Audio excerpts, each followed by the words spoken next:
Welcome to my channel. আজকের ভিডিওতে রায়মার্টিন প্রশ্নবিচিত্রা 2024 সালের ক্লাস 4-এর থার্ড ইউনিট টেস্টের মানে তৃতীয় পর্যায়ক্রমিক মূল্যায়নের অঙ্কের সমাধানগুলো করব। তো আগে দেখবে অনেক সমাধান করে দেওয়া হয়েছে, যদি না দেখে থাকো আমি ডেসক্রিপশন বক্সের লিঙ্ক দিয়ে দেবো, প্লে লিস্ট থেকে দেখে নিও। তো আজকে এই 5 নম্বর মডেল পেপার বর্ধমান হরিসভা হিন্দু উচ্চ বালিকা বিদ্যালয় প্রাথমিক বিভাগ, এইটার সমাধানগুলো করব। এখানে বলেছে শূন্যস্থান পূরণ করো। একটি লুডোর ছক্কার তল সংখ্যা ড্যাশটি। লুডোর ছক্কা হচ্ছে ঘনক আকৃতির, এর তল সংখ্যা হয় 6টি। একজন লোক 6 দিনে একটি কাজ করতে পারলে 1 দিনে করতে পারবে। তাহলে 6 দিনে কাজটা করতে পারবে, গোটা কাজ মানে সবসময় ধরা হয় 1 অংশ। তাহলে 6 দিনে কাজ করে 1 অংশ মানে গোটা কাজটা। তাহলে বলেছে 1 দিনে, 1 দিনে তার থেকে কম কাজ করবে, তাহলে ভাগ হবে, কম হলে ভাগ, তাহলে 1/6 অংশ। তাহলে কত করতে পারবে? 1/6 অংশ। দেখো কাজের পরিমাণ মোট ধরা হয় 1 অংশ। এবারে বলেছিল 6 দিনে গোটা কাজটা করতে পারে, তার মানে 6 দিনে কাজ করে 1 অংশ। তাহলে 1 দিনে তার থেকে কম করবে মানে ভাগ হবে, কম হলে ভাগ, বেশি হলে গুণ হয়। তাহলে 1 দিনে কাজ করবে 1/6 অংশ। এর পরেরটা বলেছে বিস্কুটের প্যাকেটের সংখ্যা কমে গেলে দাম কম হবে। কারণ বেশি প্যাকেট বিস্কুট কিনলে বেশি দাম লাগবে, কম প্যাকেট বিস্কুট কিনলে কম দাম লাগবে। এগুলোকে সরল সম্পর্ক বলা হয়। এবার থেকে বলেছে 2, 4, 6, 8 এর পরের সংখ্যা দুটো ফাঁকা ঘর দিয়েছে। তাহলে দেখো এখানে 2 থেকে 4 মানে পার্থক্য কত? 2।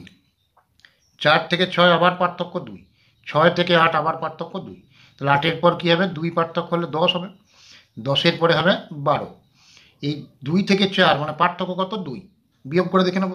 4 থেকে 6 2, 6 থেকে 8 2, তাহলে 8-এর পর 2 ঘর যোগ মানে 10 হবে, 10-এর পরে 2 যোগ 12 হবে। এর পরেরটা দেখো বলা আছে AZ BY CX DW EV। খেয়াল করে দেখো এগুলো সব ক্যাপিটাল লেটারে প্রথম লেটারগুলো আছে। তাহলে প্রথমে আছে A, তারপরে B, তারপরে C, তারপরে D, তারপরে E, তারপরে নিশ্চয়ই ক্যাপিটাল F হবে। ই হলো, এফ হলো, এবারে জি হবে। আর এই স্মল লেটারগুলো দেখো উল্টো দিক থেকে, বর্ণমালার উল্টো দিক থেকে লিখেছে। এখানে V W X Y Z, তাহলে ভি এর আগে হবে ইউ, তার আগে হবে small T, small U small T. তাহলে এখানে A B C D E, তারপরে এফ, তারপরে জি। এখানে দেখো উল্টো দিক থেকে T, U, V W X Y Z. এর পরেরটা বলেছে যে ত্রিভুজের 3টে বাহুই অসমান তাকে ড্যাশ ত্রিভুজ বলে, তাকে বিষমবাহু ত্রিভুজ বলে।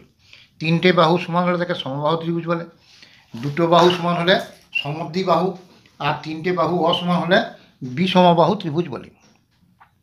2 হচ্ছে একটি ড্যাশ সংখ্যা, 2 একটি মৌলিক সংখ্যা, 2 একটি মৌলিক সংখ্যা।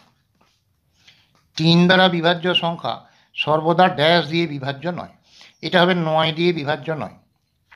3-এর গুণিতক হচ্ছে 9, 3 দিয়ে বিভাজ্য হলে 9 দিয়ে বিভাজ্য নাও হতে পারে, কিন্তু 9 দিয়ে বিভাজ্য হলে 3 দ্বারা অবশ্যই বিভাজ্য হবে। এবার বলেছে 12 এর গুণনীয়ক বা উৎপাদকের সংখ্যা। 12 এর উৎপাদক মানে হচ্ছে বা গুণনীয়ক মানে হচ্ছে 12কে কোন কোন সংখ্যা দিয়ে ভাগ করলে সম্পূর্ণরূপে ভাগটা মিলে যাবে। দেখো 12 এর গুণনীয়ক হচ্ছে 1, 2, 3, 4, 6, 12। তাহলে কটা? 1টা, 2টো, 3টে, 4টে, 5টা, 6টা। তাহলে কটা গুণনীয়ক বা উৎপাদক? 6টা। এবার বলেছে 24 ভাগ 4 ভাগ 3। তাহলে আগে ভাগের কাজগুলো করতে হবে, ভাগেরই কাজ আছে কেবলমাত্র। 24কে প্রথমে 4 দিয়ে ভাগ, কত হলো? 6 ভাগ 3। 6কে 3 দিয়ে ভাগ মানে 2, তাহলে এখানে 2। 24কে প্রথমে 4 দিয়ে ভাগ, 4 6 24, 6টা আবার পরে 3 দিয়ে ভাগ, 3 2 6। 3 ও 5 যমজ মৌলিক সংখ্যা কিনা ব্যাখ্যা করো।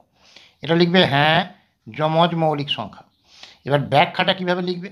যে যমজ মৌলিক সংখ্যার সংজ্ঞা থেকে জানি যে সমস্ত মৌলিক সংখ্যার মধ্যে পার্থক্য 2 তাদের যমজ মৌলিক সংখ্যা বলে। এখানে 3 ও 5 উভয়ই মৌলিক সংখ্যা এবং এদের পার্থক্য হচ্ছে 2, তাই 3 ও 5 পরস্পর যমজ মৌলিক সংখ্যা। তাহলে উত্তরটা কীরকম হবে? এরা যমজ মৌলিক সংখ্যা কিনা ব্যাখ্যা করো। হ্যাঁ, এরা যমজ মৌলিক সংখ্যা। এবার কারণ কি লিখবে? যে যমজ মৌলিক সংখ্যার সংজ্ঞা থেকে জানি যে সমস্ত মৌলিক সংখ্যার পার্থক্য 2 হয় তাদের যমজ মৌলিক সংখ্যা বলে। এখানে 3 ও 5 উভয়ই মৌলিক সংখ্যা এবং এদের পার্থক্য 2, তাই এরা যমজ মৌলিক সংখ্যা। 6 ও 21-এর সাধারণ গুণনীয়ক নির্ণয় করো। দেখো 6-এর গুণনীয়ক কী কী? 1, 2, 3 আর 6। আর 21-এর গুণনীয়ক কী কী? 1, 3, 7 আর 21। এবার দেখো এদের মধ্যে সাধারণ গুণনীয়ক মানে যেগুলো মিলছে 1 আর এখানে 3, তাহলে সাধারণ গুণনীয়ক 1 আর 3। তো এরপরে দেখো উত্তরে কেবলমাত্র 3টা দেওয়া আছে দেখবে, কিন্তু এখানে তো বলে নাই যে বড় সাধারণ গুণনীয়ক, তাহলে শুধু 3টা হতো। বলেছে সাধারণ গুণনীয়ক নির্ণয় করো, তার মানে যটা সাধারণ গুণনীয়ক আছে তটাই নির্ণয় করে দেওয়াটা ঠিক। তাহলে 1ও বটে 3ও বটে। এবার বলেছে 11 যুক্ত 2 বিযুক্ত 45 ভাজিত 5। এখানে দেখো যোগ বিয়োগ আর ভাগের কাজ আছে, তাহলে ভাগের কাজটা আগে করতে হবে। তাহলে 45কে 5 দিয়ে ভাগ মানে 9 হবে। এরপরে এখানে 9টা কী চিহ্ন হলো? বিয়োগ। এবারে 11 আর 2 যোগ করলে 13, 13 থেকে যে ভাগফলটা বেরোলো 9 বিয়োগ করলে কত হবে? 4।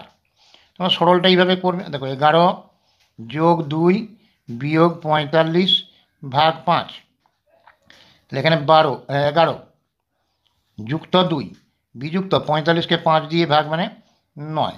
এবারে যোগের কাজটা আগে হবে।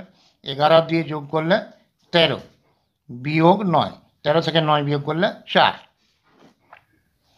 এবার বলেছে 1 লিটার 350 মিলিলিটার যুক্ত 780 মিলিলিটার। তাহলে 1 লিটার আর আছে 350 মিলিলিটার, আর এখানে আছে 780 মিলিলিটার। এই দুটো যোগ করতে বলেছে। তাহলে এখানে 0, 8 আর 5 13, 3 হাতে আছে 1, 1 আর 3 4 আর 7 11, 100 মিলিলিটার, আর এখানে হলো 1 লিটার। এবার দেখো 1000 মিলিলিটারে 1 লিটার, তাহলে এখান থেকে আমি 1000 বিয়োগ করে দেবো। তাহলে এখানে 0, 3, এখানে 1, 130 মিলিলিটার থাকলো, আর 1000 মিলিলিটার মানে 1 লিটার যোগ হয়ে যাবে। তাহলে 1 আর 1 2 লিটার, তাহলে 2 লিটার 130 মিলিলিটার। এর পরেরটা দেখা দেওয়া আছে জিজ্ঞাসা চিহ্নিত স্থানে সঠিক সংখ্যা বসাও। তাহলে এখানে জিজ্ঞাসা চিহ্ন এখানটায় দেওয়া আছে। এখানে দেখো 4, এখানে 10, এখানে 5, 6, 21 আর 7, 8, 36, এখানে কত হবে? একটা জিনিস খেয়াল করো, দেখো 4 আর 5 যদি গুণ করি কত হলো? 20, 20কে যদি 2 দিয়ে ভাগ করি 10। তাহলে এই নিয়মটা যদি আমি প্রত্যেকটা ক্ষেত্রে দেখি এটা মিলছে কিনা। প্রথমে কী করলাম? এই ওপরের সংখ্যা দুটো গুণ, 4 আর 5 20, 20কে 2 দিয়ে ভাগ মানে 10। এখানে 6 আর 7 গুণ করলে 42, 42কে 2 দিয়ে ভাগ করলে 21, তাহলে এই দুটো একই নিয়মে মিলছে। তাহলে এটা 36 আছে, তাহলে তাকে এই দুটো সংখ্যার গুণ করে গুণফলটার অর্ধেক 36 হতে হবে। অর্ধেক যদি 36 হয় তাহলে গুণফলটা কত হবে? 36কে 2 দিয়ে গুণ করে দেবে 72। তাহলে 8 কত 72 না 8 9 72, তাহলে এখানে 9 হবে। আরেকবার বলি, 4 আর 5 গুণ 20, আর 20 2 দিয়ে ভাগ করলে 10, 6 7 42, 42কে 2 দিয়ে ভাগ করলে 21, তাহলে এখানে 8 আর এখানে 9 72, 72কে 2 দিয়ে ভাগ করলে 36। এরপর বলেছে দেখো এখানে চিত্রে কটি ত্রিভুজ আছে। এখানে দেখো ত্রিভুজ সংখ্যা ভালো করে গুনবে দেখবে। দেখো এই যে অংশটা, এই বড়টা একটা ত্রিভুজ, এই ধারের ছোটোটা একটা 2টো, এই ধারের ছোটোটা একটা 3টে, তাহলে এই ধারটাই হলো 3টে। একইভাবে এই ধারটাতেও 3টে হবে, তাহলে 3 আর 3 যোগ করলে কত হলো? 6টা। এবার দেখো এই যে আয়তক্ষেত্রটা আছে, এই আয়তক্ষেত্রের মধ্যে দেখো 8টা ত্রিভুজ আছে। আর দেখো চোখে তুমি দেখতে পাচ্ছ, প্রথমে আয়তক্ষেত্রটা দেখো 8টা ত্রিভুজ আছে, এই দাগটা প্রথমে বাদ দিয়ে দিলাম। তাহলে প্রথমে আয়তক্ষেত্রটা কেমন ছিল? এরকম ছিল, আর দুদিকে দুটো কর্ণ আছে। তাহলে দেখো 1 2 3 4টে ত্রিভুজ, 1 2 3 4টে ত্রিভুজ, এই দিকটা একটা 5টা, এই দিকটা একটা 6টা, আবার এই ধারটা একটা 7টা, আবার এই ধারটা একটা 8টা। তাহলে আয়তক্ষেত্রটাই দুটো কর্ণ থাকলে এখানে থাকলো 8টা ত্রিভুজ। এবার মাঝখানে এই দাগটা দেওয়া আছে, মাঝখানে দাগটা দেওয়া আছে মানে তাহলে এইদিকে একটা ত্রিভুজ, এদিকে একটা ত্রিভুজ, দুটো, আবার এদিকে একটা ত্রিভুজ, এদিকে একটা ত্রিভুজ, দুটো, তাহলে চারটে হলো। এরপরে দেখো যে এই অংশটা নিয়ে একটা ত্রিভুজ হবে, একটা, এই অংশটা নিয়ে একটা ত্রিভুজ হবে, এই অংশটা একটা ত্রিভুজ, আবার এই ধারের অংশটা একটা ত্রিভুজ, দুটো, একইভাবে এই অংশটা নিয়ে একটা ত্রিভুজ, তিনটে, আবার এই ধারের অংশটা নিয়ে একটা ত্রিভুজ, চারটে, তাহলে এখানে 8 আর 6 14 আর 4 18 আর 4 22টা ত্রিভুজ হবে।